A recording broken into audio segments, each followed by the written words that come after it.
Hari ini seluruh gereja seluruh dunia merayakan pencurahan Roh Kudus atau datangnya Roh Kudus. Hari ini kita akan belajar mengapa Tuhan Yesus setelah dia naik ke surga dan memberikan Roh Kudus kepada gerejanya.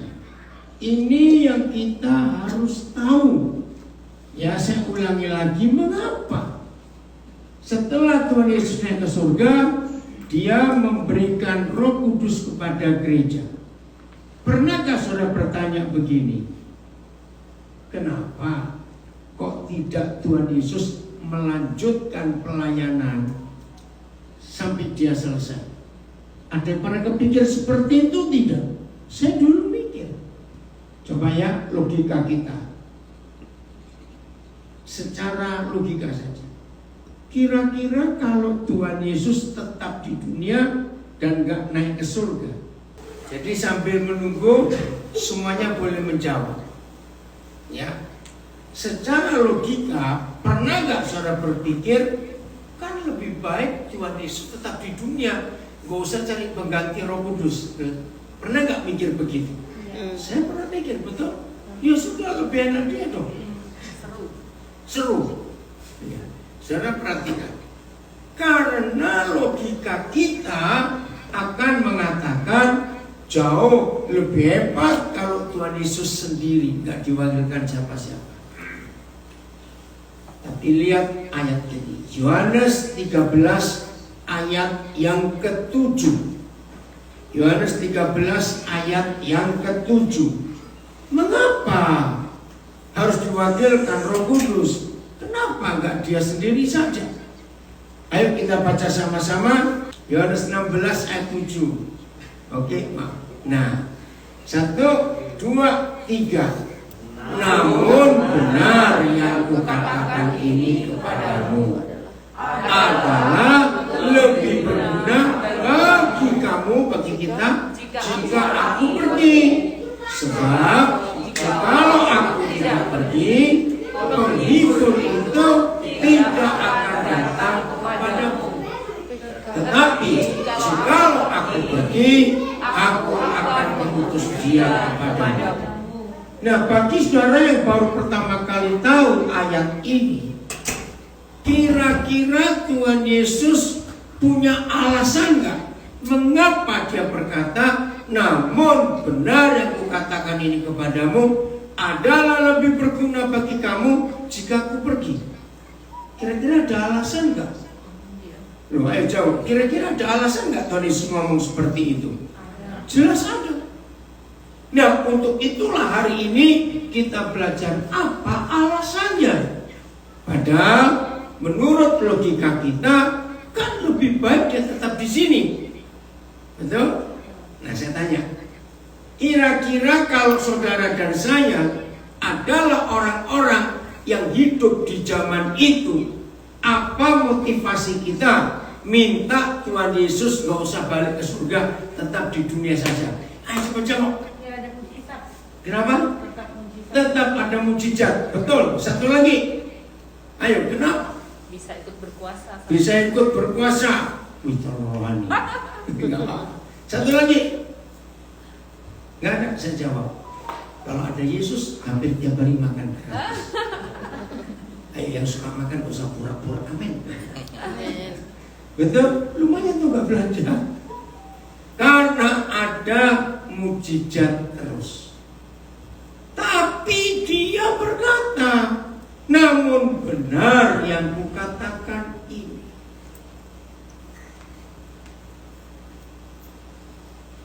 Ini kembali ke Jumat Agung, ya. Kenapa setan itu mati-matian ingin membunuh Yesus? Karena setan tahu, selama masih ada Yesus di dunia, setan terganggu nggak untuk mengerjakan apa saja? Jawab. Selama Tuhan Yesus masih ada di dunia, setan terganggu nggak kalau mereka mengerjakan apa saja? Sangat. Bahkan rencana mereka untuk memenuhi neraka dengan semua manusia yang bisa mereka tipu, itu gagal karena ada ada Tuhan Yesus. Maka itu setan membunuh dia. Bahkan sebelum tercapai rencana utama setan untuk membunuh Yesus, lihat, setan berusaha berkali-kali. Betul tidak? Lah jawab ya atau tidak? Berkali-kali. Bahkan Tuhan Yesus pernah mau didorong dari tebing yang dalam sekali, yang tinggi. Wih, ngeri sekali itu. Akhirnya setan berhasil menangkap Yesus, membunuhnya. Lewat siapa? Masuk lupa. Lewat siapa? Setan berhasil menangkap Yesus lalu membunuhnya. Yudas. Jawabannya jangan nyalakan Yudas dong, kasihan dia. Loh, kenapa saya berkata ini? Ternyata tidak harus Yudas. Jangan marah dan jangan kaget kalau saya katakan. Jawab pertanyaan saya. Kira-kira kita bisa jadi Yudas gak? Bisa. Nah itu. Jadi jawaban yang betul, setan pakai siapa untuk bisa menangkap sampai membunuh Yesus? Jawabannya pakai orang yang doyan duit. Loh serius. Orang yang doyan duit itu paling gampang dipakai setan. Kira-kira betul gak kalimat ini? Loh saya tanya kok. Orang yang doyan duit itu paling gampang dipakai setan. Kenapa? Karena setan itu, karena uang itu setan. Maka orang yang doyan duit itu pasti sahabatnya setan.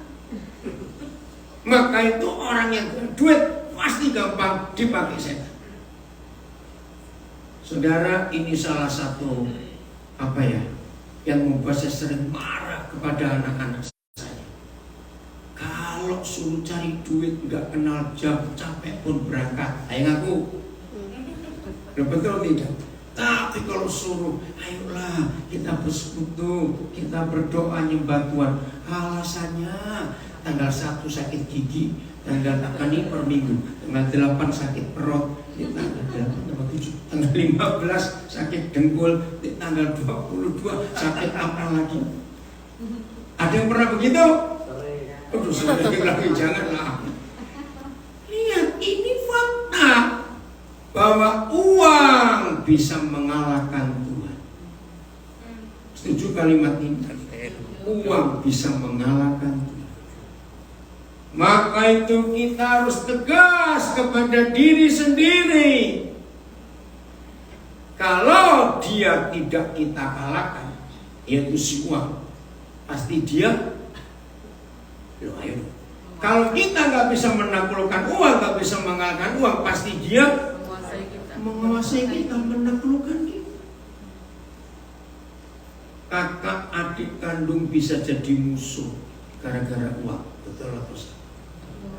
Sahabat baik bisa berubah gara-gara uang. Suami istri bisa berubah karena uang, betul? Tahun 2020 ada satu peristiwa saya kaget sekali. Teman baik saya hamba Tuhan. Maaf, karena dia sekeluarga hanya hidup bergantung kepada jemaat. 2020 kita tahu, nggak cuma gereja, semua agama di dunia nggak bisa ada ibadah, betul?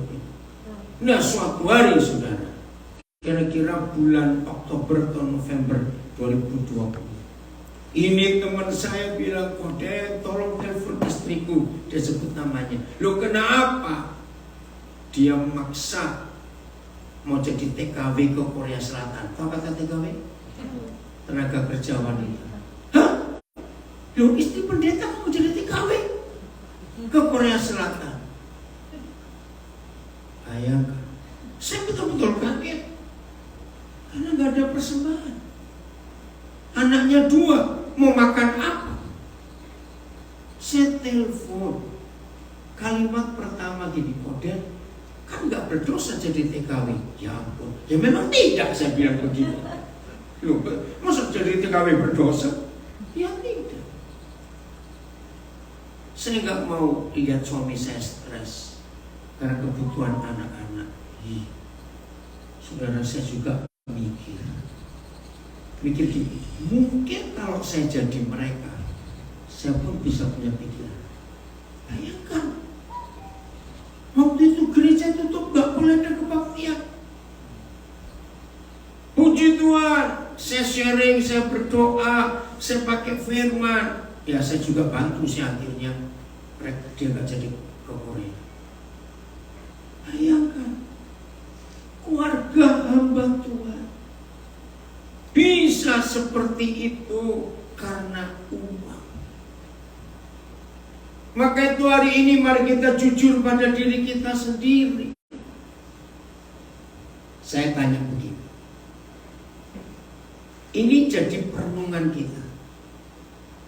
Yang namanya manusia itu mudah atau sulit berkata cukup? Ayo jawab. Yang namanya manusia itu mudah atau sulit berkata cukup? Saya pakai dolar. Awal-awal penghasilan $2.000 itu cukup. Waktu bertambah, kebutuhan bertambah. $2.000 cukup? Tidak. Akhirnya ngejar sampai 3.000. Karena dia rajin, dapat 3.000. Seharusnya dari 2.000 ke 3.000, yang 2.000 itu bisa cukup, terus jadi 3.000. Harusnya cukup atau lebih dari cukup? Harusnya lebih dari cukup. Karena dari 2.000 ke 1.000. Jadi naik berapa persen penghasilannya? 50%. Tapi faktanya, setelah dapat 3.000, kurang lagi. Oke, berjuang, dapat 4.000. Udah gak usah terus ngomong, ngerti sendiri lah. Itulah manusia. Dan tujuan akhir si uang adalah memperbudak kita. Cadang. Saudara, kira-kira awal-awal saya pelayanan ya tahun 80-an setelah itu, saya sudah banyak mengajar. Dimanapun saya khotbah, dimanapun saya diundang untuk bicara hati-hati dengan uang. Itu sudah sejak berapa puluh tahun yang lalu. Sampai suatu hari kira-kira awal 90-an, saya tuh tiba-tiba sadar, gara-gara saya mengajarkan soal uang, dalam tanda kutip ya, bukan saya yang cari musuh, saya kok jadi tambah banyak musuh ya. Bahkan pendeta-pendeta musuhi saya karena khotbah soal uang. Bahkan ada satu pendeta di Kota Malang, cobalah Koden, kalau ngajar soal uang jangan begitu. Koden tahu nggak? Itu mengurangi apa?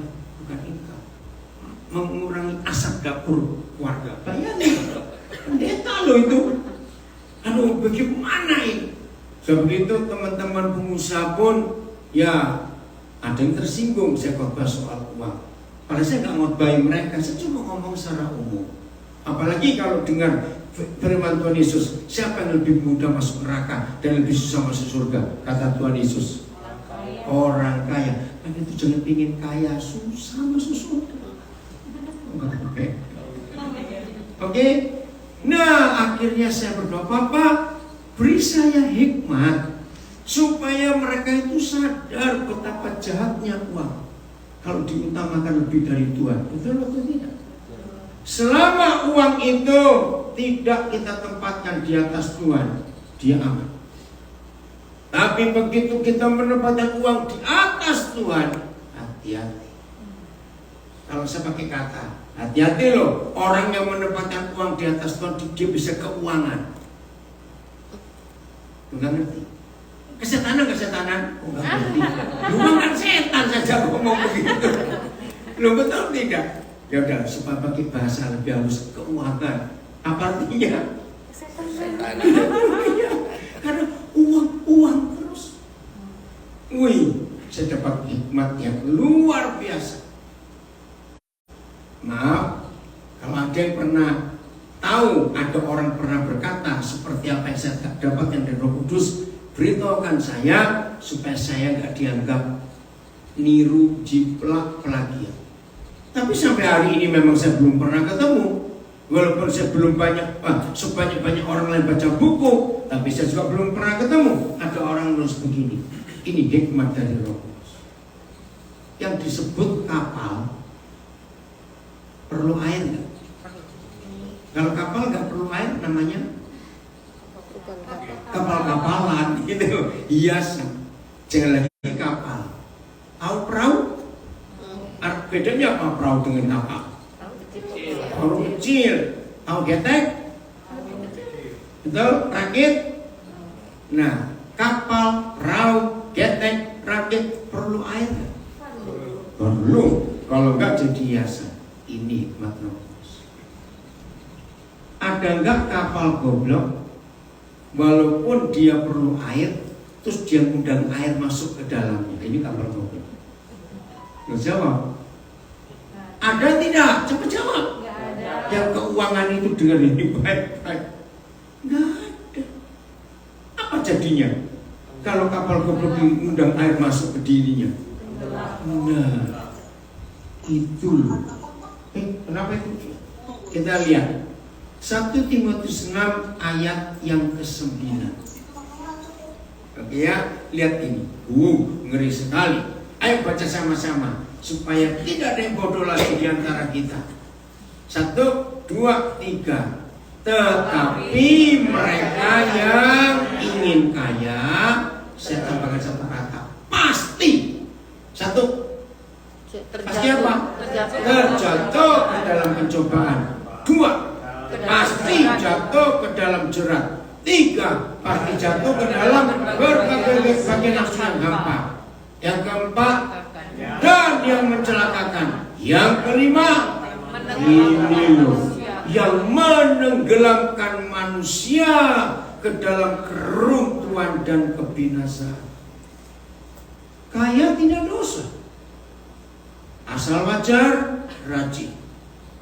Tapi ingin kaya, sambil kata yang kelima, menenggelamkan manusia. Jadi setelah Roh Kudus beri saya contoh hikmat tentang kapal, tentu diberikan ayat ini. Benar, kapal itu perlu air. Tapi kalau kapal goblok ngundang air masuk ke dalamnya, berarti dia menenggelamkan dirinya sendiri. Bahaya sekali. Ada nggak saudara pernah dengar orang, aduh betul-betul ingin kaya, kerjanya rajin sampai 3 shift, mati seminggu dia. Karena kapan tidurnya? Betul kapan tidurnya? Nah, siapa yang pernah dengar cerita uangnya dapat banyak, tapi langganan rumah sakit? Ya karena masih sakit.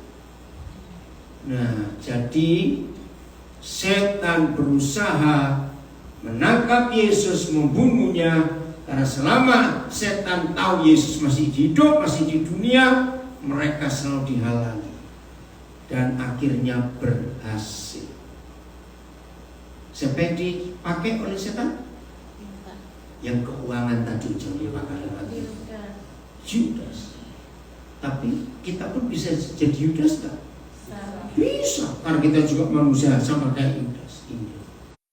Jangan keuangan, artinya jangan kesetanan. Ingat itu baik-baik supaya kita nggak tenggelam.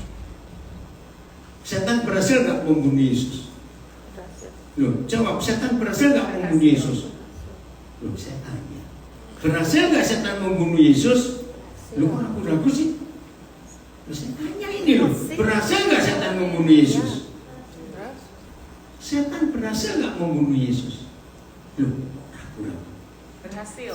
Nah itu loh jawabannya. Buktinya dia mati gitu loh. Kok bingung?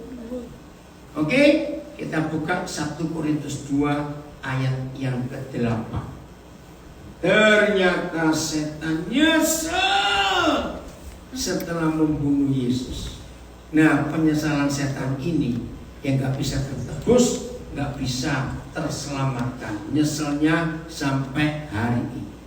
Nah, inilah salah satu ayat yang saya sering pakai untuk ngejek setan. Udahlah, kalau dia macam-macam dengan saya bacakan ayat ini. Setan pasti kabur.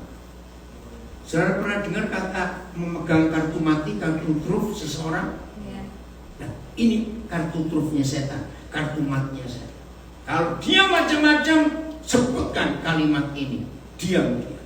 Tidak ada dari kuat penguasa dunia ini yang mengenalnya. Siapa penguasa dunia ini? Setan. Bukan Tuhan. Penguasa dunia bukan Tuhan. Nanti kita lihat 1 Yohanes 5:19 nanti. Tidak ada dari penguasa dunia ini yang mengenalnya. Mengenal apa? Mengenal hikmat Tuhan yang luar biasa itu. Sebab kalau setan-setan itu mengenalnya, baca mereka tidak mengenal Tuhan yang mulia. Ada penyesalan. Begini penyesalan. Coba jawab pertanyaan saya. Tuhan kita Yesus, saya pakai kata, tapi jangan sampai disalah ngertikan. Tuhan Yesus itu lebih sakti sebelum mati atau sesudah mati? Sesudah. Jawab yang lain dong. Mana lebih sakti? Sesudah. Karena sesudah dia mati, ternyata dia lebih hebat. Nah, ini getulnya setan. Masih ingat kata getul?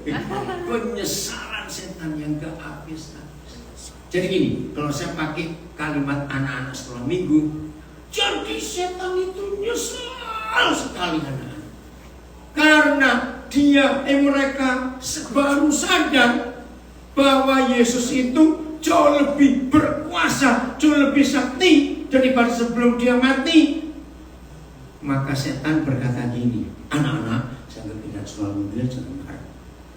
Kalau gua tahu Yesus lebih hebat setelah gua bunuh, tahu begitu, lebih baik gua biarkan dia hidup terus sampai tua di dunia. Nah, berarti tahun ini Yesus umur berapa? 2022. Umur berapa? 20 sekian tahun. Ngeri gak ketemu orang setua itu? Loh, ngerti gak? Nah, ini logika sekolah. Jadi ngerti maksudnya tadi Yohanes 16:7. Mengapa dia bilang, namun benar yang kukatakan ini lebih berguna bagi kamu kalau aku pergi. Kalau aku gak pergi, Roh Kudus gak akan datang kepadamu. Dan kalau aku pergi, dia akan datang diutus Bapa demi namaku. Wow. Bukan berarti Tuhan Yesus lebih rendah dari Roh Kudus. Tidak. Tapi dari kalimat itu Yohanes 16:7 berarti lebih penting Yesus atau Roh Kudus untuk tinggal di dunia sana. Loh, orang-orang Roh Kudus. Nah, begitu. Siapa sih Roh Kudus itu? Ya, Rohnya Yesus. Kalau dalam istilah sehari-hari kata spirit, ya itu dipakai dalam dunia olahraga. Ada spirit, tahu nggak kata itu? Ada kekuatan, ada sesuatu. Nah, Roh Kudus itu spiritnya Tuhan. Contoh di Philadelphia, siapa jagoannya sini? Footballnya kata bukan football apa ya? Eagle ya. Nah, Eagle. Sudah berapa generasi dari tim yang pertama? Eagle berapa tahun? Orang Villa nggak tahu apa sih. Eagle itu sudah berapa tahun nih? Ya, ini jadi bukan penduduk Villa. Pak Tri yang paling lama atau sama paling lama? Berapa tahun? Eagle ya anak-anak muda. Eagle, tahun. Belajarlah. Oke, ya berarti Eagle sudah generasi per generasi bukan? Iya. Atau tidak? Nah, wajar nggak? Misalnya ada satu generasi Eagle yang tahun berapa itu nggak pernah kalah kalau mereka main? Wajar nggak kalau para eagle yang baru bilang kita harus punya spirit eagle yang tahu sekian? Berarti kalimat ini maksudnya apa? Ayo, maksudnya apa? Dia kata kita harus punya spirit eagle yang generasi tahun ini. Jadi maksudnya apa orang ngomong gitu? Ayo, semangatnya seperti mereka generasi tahun berapa yang gak pernah kalah itu. Nah saudara, ini arti Roh Kudus adalah spirit. Jadi kita harus tahu konsep ini. Saya tahu kalau orang Meksiko bilang Holy Spirit, Spiritus Santo. Ada Roh Kudus tuh. Jadi artinya kalau gereja diberi Roh Kudus, berarti gereja punya spiritnya siapa? Ya ayo jawab dong. Spiritnya Yesus. Berarti kita akan jadi seperti apa? Seperti Yesus. Amin. Kok lemas begini, aduh gimana ini? Jangan-jangan spiritus yang pas. Bukan spirit. Karena kalau kita punya spiritnya Yesus, hidup ini luar biasa, saudara. Amin. Semangat terus. Maaf, saya pakai kata ini ya, jangan mikir salah. Kalau saudara mendengar, saya nggak tahu, mudah-mudahan nggak lupa. Kalau saudara mendengar kata kerating daeng, itu mikir apa? Ayo, kerating daeng maksud lupa. Oke lah, kalau nggak kerating daeng, yang di sini paling populer apa? Minuman kesegaran itu loh. Red Bull. Oke, Red Bull. Ya. Ayo, kalau saudara mendengar kata Red Bull yang di Amerika, kerating daeng kalau di Indonesia, mikir apa? Banteng. Penyowis banteng. Ya artinya apa? Tambah tenaga. Tapi nggak sehat dulu. Itu merusak ginjal, merusak organ tubuh yang lain. Kenapa? Ini loh rusaknya. Tubuh kita itu punya alarm. Kata alarm ya, istilah Belanda wekker. Punya peringatan. Kalau tubuh ini lelah dan dia ingin diistirahatkan, maka dia kasih alarm. Alarm yang paling gampang, tubuh butuh istirahat itu sering muak. Padahal nggak ngantuk. Itu tanda pertama. Kalau kita gablek, kita ignore, kita nggak perhatikan muak itu, tetap kerja cari duit terus, mulai pusing. Dizzy, makanya kok giliran aku ya? Nah itu jangan diteruskan. Cepat tidur 10 menit aja cukup, asal les, betul tidak? Nah ada cara, yaitu tadi harusnya istirahat, tapi tubuh ditipu, tubuh dibohongin oleh kerating daeng, oleh Red Bull itu. Jadi seger. Nah ini yang merusak. Ini yang merusak kesehatan. Justru berhati-hati dengan minuman yang katanya minuman kesehatan, justru makin buat orang tidak sehat. Berarti ya istilah ini. Tapi beda kalau Roh Kudus itu ada di dalam hidup kita. Amin. Itu lebih hebat dari kerating daeng dan Red Bull. Amin. Amin. Pulang. Diajak ngomong gak semangat begini. Coba duit. Jadi Roh Kudus itu penting untuk ada di hidup kita karena Dia mewakili Yesus. Jadi dua ini saya berikan dulu pengertian. Jadi kalau Yesus nggak pergi, Roh Kudus hadir, berarti kita punya Yesus yang bagaimana? Tua sekali. Menakutkan. Saudara kira-kira mau kumpul orang umurnya 2000 tahun? Nggak bisa bayangkan. Betul nggak? Kira-kira menakutkan nggak? Pasti menakutkan dong saya. Gitu. Benar? Nah, yang kedua, selama Yesus masih ada di dunia. Berarti dia maha hadir nggak? Omnipresent tidak? Nah, berarti jadi rebutan nggak? Betul? Kira-kira kita bakal ketemu dia berapa tahun sekali? Kalau sedunia rebutin dia. Belum nanti nggak ilustrasi ini, saudara. Maka itu perlu Roh Kudus dicurahkan supaya Yesus Tuhan ada di mana-mana. Amin. Karena di mana ada gereja yang penuh Roh Kudus, pasti di situ Yesus hadir bersama orang itu. Maka orang-orang di sekitarnya pun akan menikmati kehadiran Tuhan. Nah, ini pentingnya Roh Kudus. Luar biasa. Maka itu hari Pentakosta ini kita nggak boleh entengkan, kita nggak boleh remehkan. Hari Pentakosta ini sungguh luar biasa, saudara. Kita bersyukur untuk hebatnya Tuhan yang mau kembali ke surga supaya Roh Kudus dicurahkan untuk kita semua. Nah, kapan kita terima Roh Kudus? Lukas 11 ayat yang ke-13. Lukas 11 ayat yang ke-13. Ayo kita lihat ayat ini. Lukas 11 ayat yang ke-13. Jadi ingat ya, yang suka Red Bull, suka kerating daeng, hari ini lupa konsep saudara. Roh Kudus lebih hebat daripada semuanya itu. Amin. Ya. Kita baca sama-sama.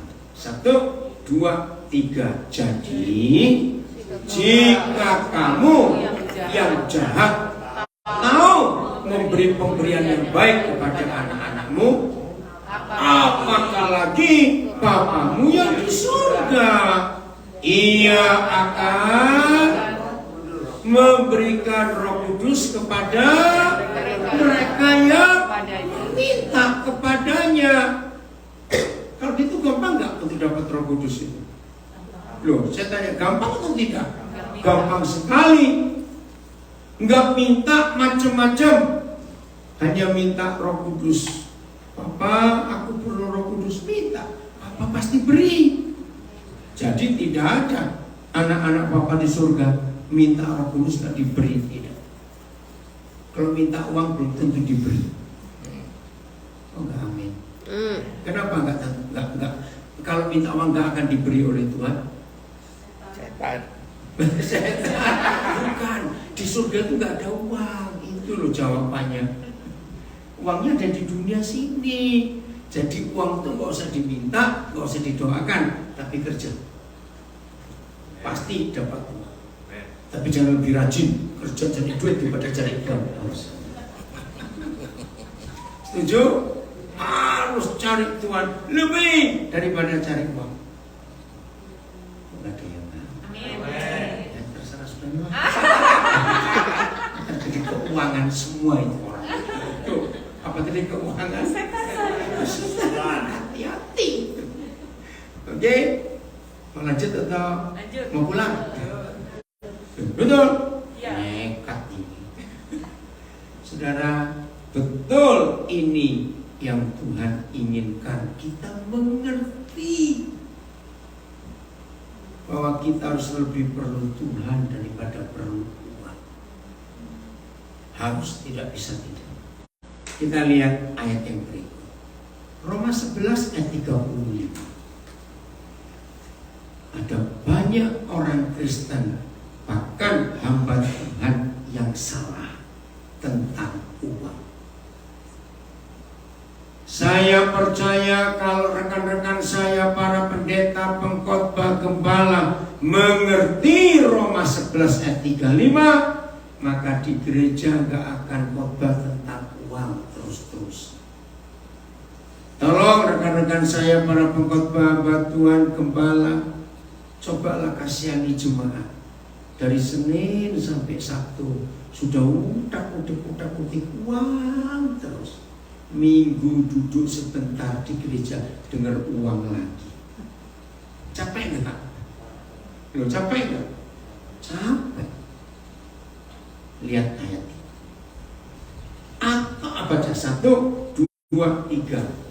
Atau siapakah yang pernah memberikan sesuatu kepada siapa? kepada Tuhan sehingga Tuhan harus. Ini yang salah. Jadi tolong para pengkhotbah, jangan mancing-mancing jemaat untuk memberi uang buat Tuhan. Firman ini jelas. Jadi kalau ada orang memberi sesuatu kepada Tuhan, jangan harap dia harus balikkan kepada kita yang memberi itu. Itu artinya. Loh iya atau tidak? Loh iya atau tidak? Iya. Maka itu yang benar adalah bukan Tuhan yang perlu uang, pekerjaannya yang perlu uang. Beda nggak Tuhan dan pekerjaannya? Beda. Jadi jangan ngomong Tuhan perlu uang. Begini, mari saudara, kita memberi untuk Tuhan. Kalau Tuhan orang Surabaya ngomong dasmu pun maaf. Ya, Tuhan nggak butuh duit kok. Pekerjaannya perlu uang. Maka itu Roma 11:35 jelas. Ada bahasa Inggrisnya enggak? Ya, ini hebat loh firman ini. Atau siapa yang pernah memberikan sesuatu kepadanya sehingga ia harus menggantikannya? Nggak ada. Kalau kita memberi ya beri. Nggak usah punya motivasi untuk balik. Itu kan sama dengan judi dong. Betul? Ada bahasa Inggrisnya? Coba. Terjemahan apa? Ya. And who has given him so much that he needs to pay it back. Jadi kalau saya tanya, jadi kalau ada gereja ngajarin beri, maka Tuhan akan memberi. Itu kurang ajar. Bisa tanya kurang ajar? Sangat kurang ajar. Karena tidak ada hukum kalau kita memberi sesuatu terus dia harus bayar balik. Tidak. Maka itu urusan dengan Tuhan, jangan urusan dengan uang. Beda sama sekali. Maka itu ada kata-kata baik sampai hari ini gak ada yang tahu siapa yang pernah, ya, siapa yang menulis itu sudah berapa puluh tahun yang lalu. What money can buy? Apa sih bisa dibeli dengan uang? Dengarkan, saya nggak hafal semuanya, tapi sebagian saya hafal. Uang bisa beli vitamin, suplemen, obat yang mahal. Sangat bisa. Tapi uang nggak bisa beli kesehatan. Betul atau salah? Loh ya, ingat waktu COVID, waktu Delta, berapa banyak orang kaya meninggal juga.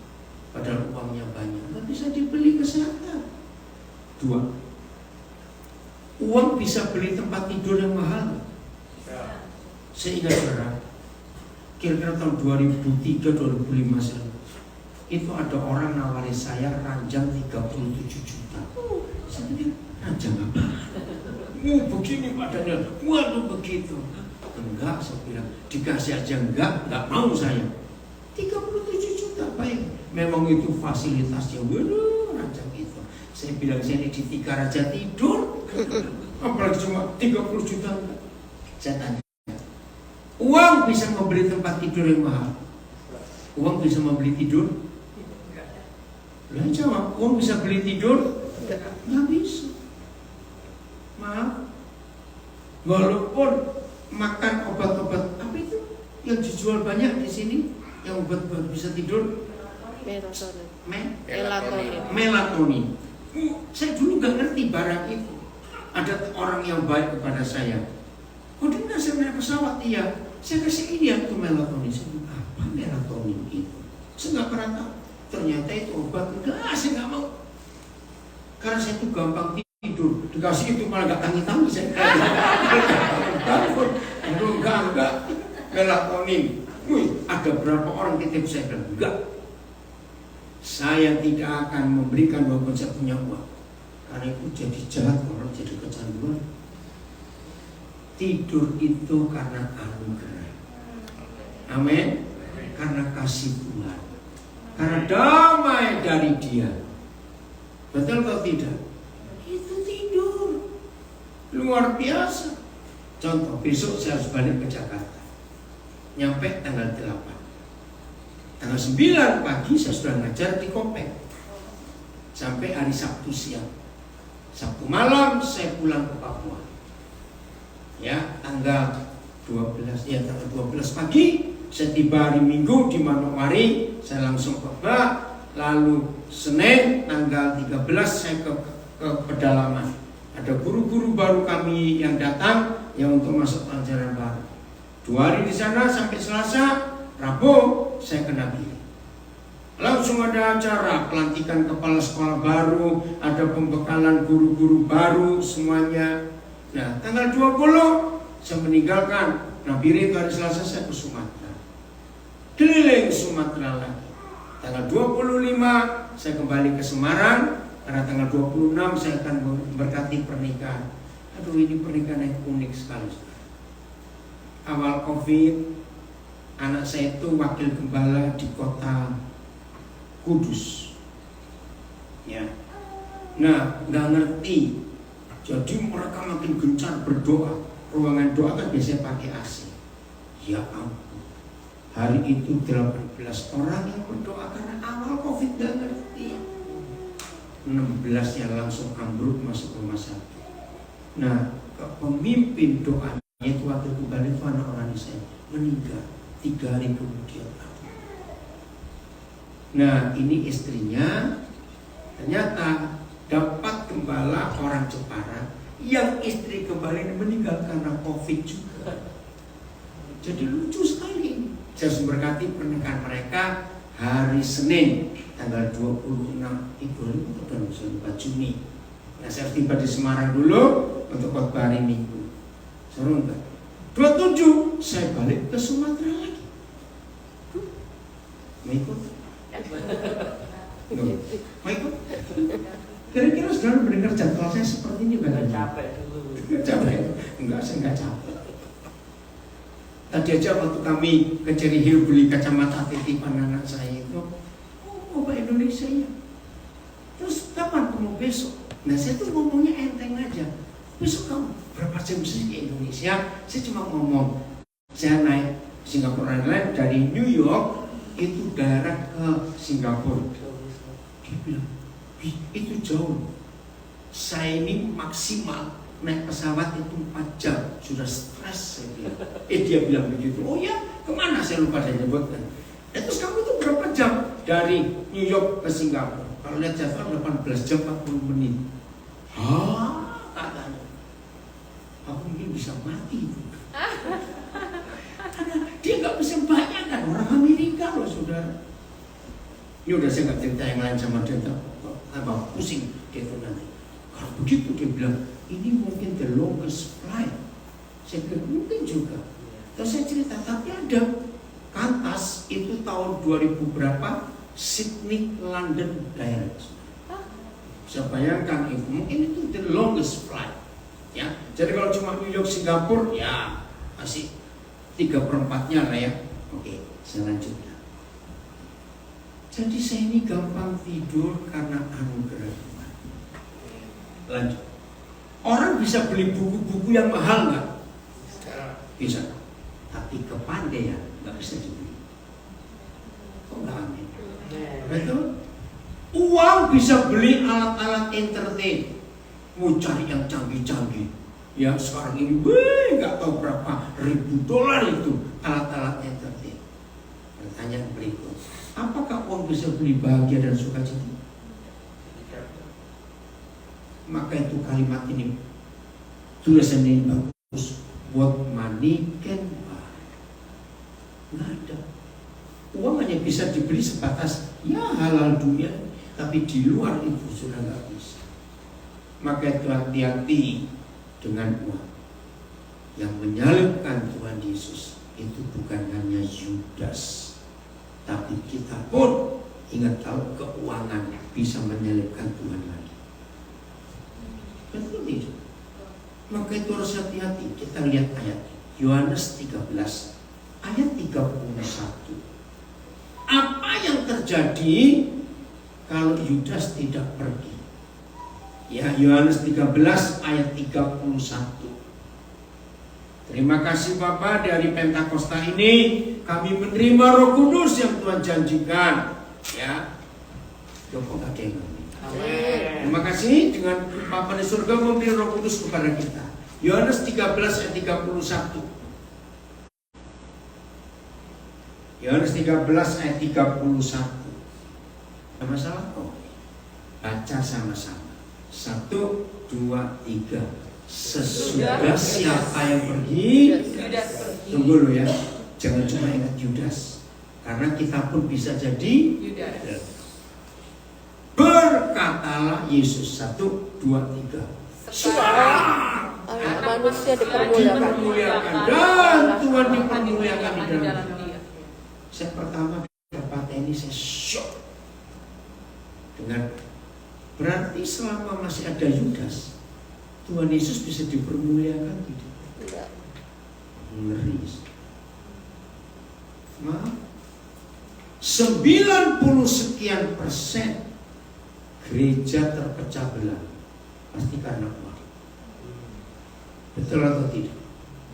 Maka itu gereja-gereja yang uangnya nggak banyak, kalau seberkata gereja miskin, itu pasti paling aman. Loh betul nggak? Karena nggak ada setannya. Loh iya atau tidak saudara? Ngeri. Jadi ingat, semua pelayanan walaupun dengan kata untuk Tuhan, buat Tuhan, tapi selama di pelayanan itu ada orang yang keuangan, maka Tuhan Yesus nggak bisa dipermuliakan. Karena orang itu pasti hanya mikir uang dan uang dan uang. Berarti penghalang Roh Kudus untuk bekerja di hidup gereja yaitu uang ini. Lagi sekali kita nggak bisa munafik, kita nggak bisa bohong, nggak perlu uang, nggak ada. Semua kita perlu uang, kapal perlu uang, tapi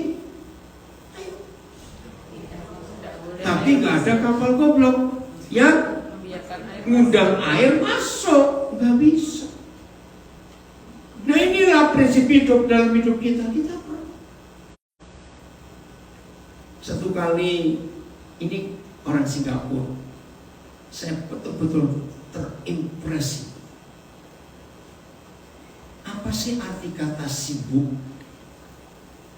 Ternyata sebetulnya nggak ada orang sibuk di dunia. Bukan berarti kalau nggak sibuk itu malas, bukan. Dia berkata, orang yang sibuk itu hanya karena prioritas, priority. Dia kasih ilustrasi. Saya punya teman orang kaya. Saya ajak ke gereja, aduh aku sibuk. Lain kali saya ajak dia, ini loh, ada Bible study. Ini hamba Tuhan hebat begini. Aduh maaf aku sibuk. Satu kali lagi dia bilang ada home fellowship. Ayo ikut. Aduh aku sibuk. Nah orang ini gak putus asa. Selalu ngajak. Ada ini pokoknya dijawab sibuk semuanya. Suatu hari orang ini sakit. Saya lupa sakit apa. Ya, ketika dia sakit dibawa ke rumah sakit, 16 hari dia di sini. Ternyata yang ngomong bukan hamba Tuhan ini, tapi yang sakit itu. Ternyata 16 hari ini aku punya waktu untuk Tuhan. Tapi sakit. Ngerti nggak kisah ini? Jadi sibuk itu hanya prioritas. Siapa yang lebih kita utamakan? Buktinya kalau sudah sakit ya bisa kok. Jangan tunggu sakit dulu tahu. Enggak, amin. Jangan tunggu sakit dulu. Maka itu lagu bagus yang sudah saya menyanyikan. Hidup ini adalah kesempatan. Terus? Ya. Nah, Betty ganti bagaimana? Gimana? Ada kalimat? Sampai Tuhan datang. Ya, apa gantinya itu? Hidup ini adalah hidup ini adalah untuk melayani Tuhan. Pakailah hidupku Selagi selagi aku masih kuat. Bila saatnya nanti Tuhan datang kembali. Nah ya, yang betul biasanya bila saatnya nanti Tak berdaya aku lagi. tak berdaya lagi, itu berarti ganti, dia nggak mau sampai nggak berdaya. Bila Tuhan datang kembali, betul. Nah artinya gini loh saudara, jangan setelah ada orang tergeletak di rumah sakit, selang kabel di mana-mana, terus bilang pakai lagu Tuhan. Udah pusing aku kalau pakai kabel itu. Loh betul nggak? Lu masa kemana-mana bawa kabel, bawa selang? Saudara, maka itu hati-hati dengan kata si. Setelah saya dengar kisah itu, saya juga memberitahu banyak teman-teman saya. Ternyata tidak ada kata sibuk, yang ada Prioritas. yang ada prioritas. Ini yang kita harus belajar. Kalau orang prioritasnya uang, lo jawab. Anak, istri, suami pun dikipratkan atau dikipratkan. Betul? Tunggu. Karena uang kita cari. Maka itu di hari Pentakosta ini kita bersyukur Roh Kudus datang untuk kita semua. Hidup berjalan bersama Dia, hidup dipimpin oleh Dia, hidup diatur oleh Dia. Amin. Akhirnya akan indah sekali. Ayat terakhir, Kisah Rasul 20 ayat 22. Biasa Kisah Rasul 20 ayat 22. Biarlah mulai hari ini semua kita mempunyai prioritas yang benar. Hidup ini adalah kesempatan. Bulan yang lalu 2 orang teman baik saya meninggal. Satu baru selesai badminton, padahal keluarganya ada di Jerman. Aku sedih sekali. Yang satu baru olahraga naik sepeda. Teman-teman turun, dia juga turun, blok, langsung meninggal juga. Itu cuma dalam waktu 1 minggu di tempat yang berbeda. Itu loh hidup kita nggak tahu. Ayo baca sama-sama. 1, 2, 3. Tetapi sekarang sebagai tawanan roh. Stop dulu. Bisa nggak ditawan duit? Bisa. Nggak bisa tanya, bisa nggak orang ditawan duit? Bisa orang menjadi tawanan percabulan? Bisa. Bisa orang menjadi tawanan iri hati, dendam, kecewa, marah. Semua bisa menawan kita. Tapi di hari Pentakosta ini terpujilah Tuhan. Kalau saudara dan saya memutuskan aku menjadi tawanan roh. Enggak. Telat lagi. Ulangi.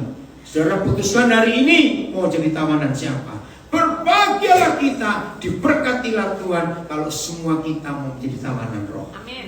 Amin. Untung bil kamu datang kok. Kalau Bapak tak paksa awas. Jadi berbahagia setiap kita kalau kita bisa jadi tawanan roh. Aku pergi kemana? Ke Yerusalem. Ke Yerusalem. Dan aku tidak tahu apa yang akan terjadi atasku. Selain ayat 23. Nah ini kata penting, ayat 23.